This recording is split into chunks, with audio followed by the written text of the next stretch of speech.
American Tradition Institute, restoring science, accountability, and liberty to the environmental policy debate.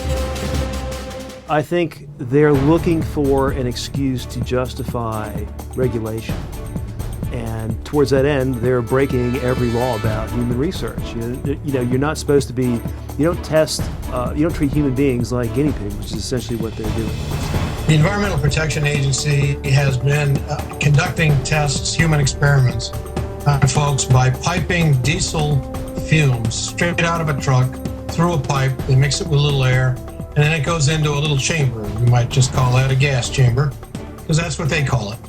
It's a small room. People sit in there for 2 hours and breathe these fumes.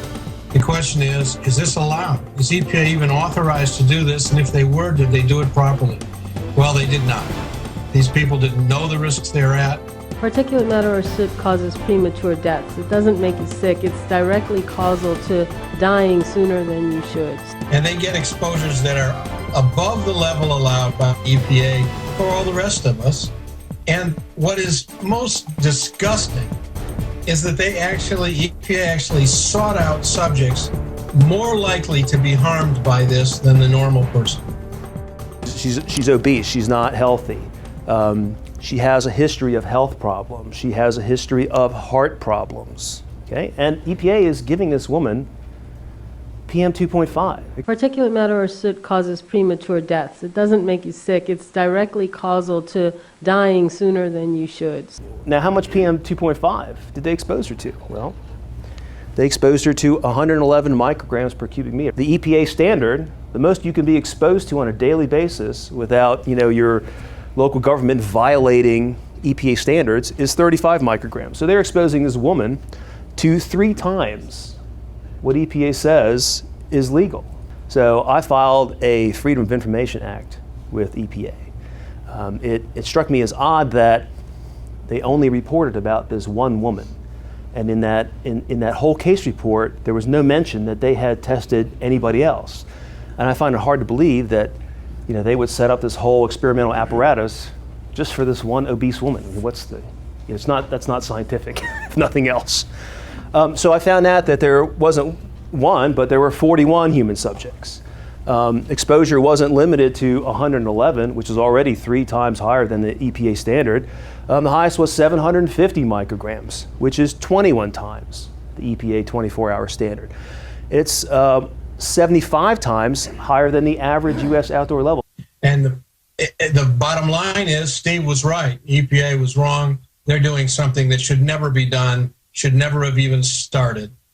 And it's not around the edges. We're talking about taking human beings and exposing them directly to diesel exhaust coming directly out of a diesel truck. And I think there's actually a lot more. These experiments are a lot more comprehensive. I found 41 based on the information, other information I've come across. I think there's way more than 150. You mentioned that nobody's allowed to see EPA research data. Right. So they maintain that they're above FOIA requests? Absolutely. Well, they've set up sort of like a firewall to get the data because the data has been sort of leased from a private organization by university researchers who are the EPA grantees. And when you ask EPA, they say, well, we don't have the data. Our researchers do. And if you ask the researchers, well, we've leased it. We can't give it to anybody. So it's it's secret science. Wait, we heard about Nazis that would take the exhaust and put it back into a truck. They'd arrest people, put them in it, and then pipe it back in. I mean, this really does bring up Holocaust type imagery. Well, it does. And I will say that, in normal scientific discussion, when anyone brings up Nazis, the discussion ends because people think you're over the edge. But the reality is, and EPA and the University of North Carolina, in their own statements, explain that the rules associated with human experimentation begin with an understanding that this is what the Nazis did and we won't do it again. The guiding code of ethics goes back to the Nuremberg trials because of Nazi medical experiments. And the Nuremberg Code is still the ethical standard by which medical experiments are to be conducted. So how do these experiments stand up to the Nuremberg Code? Was there voluntary consent? Well, no, because the people were lied to. instead of being told that PM 2.5 could kill them, they were told that PM 2.5 might cause a little bit of coughing or wheezing. It goes away in 2 to 4 hours. Don't worry about it. Fruitful results. Well, I've got to say, EPA already regulates PM 2.5 basically to the max, as much as it can. This research, there's really no point in it because EPA has already condemned PM 2.5 and already regulates. Risk proportional to societal benefit. Well, how's that risk proportional to societal benefit? How's the risk of death proportional? I mean, that is what Nuremberg was supposed to prevent. Researchers must terminate upon belief that injury may occur. Okay, well here, the woman that went to the hospital on an emergency basis that, EPA concluded that PM 2.5 caused her emergency visit, she was only the 24th patient among the 41. So EPA, although they concluded that PM 2.5 caused that woman to go to the hospital, they still tested for another 17 patients. How would you compare it to the fight against cancer, reducing particulate matter? Yeah, I was briefed not long ago. If we could reduce particulate matter to healthy levels, it would have the same impact as finding a cure for cancer in our country. Can you say that sentence one more time? Yes, sir. If we could reduce particulate matter to levels that are healthy, we would have an identical impact to finding a cure for cancer. That's a pretty good cumulative impact. Well, and the difference is we know how to do that. So the EPA administrator is telling us that 570,000 Americans per year are killed by PM 2.5, or 1/4 of all deaths.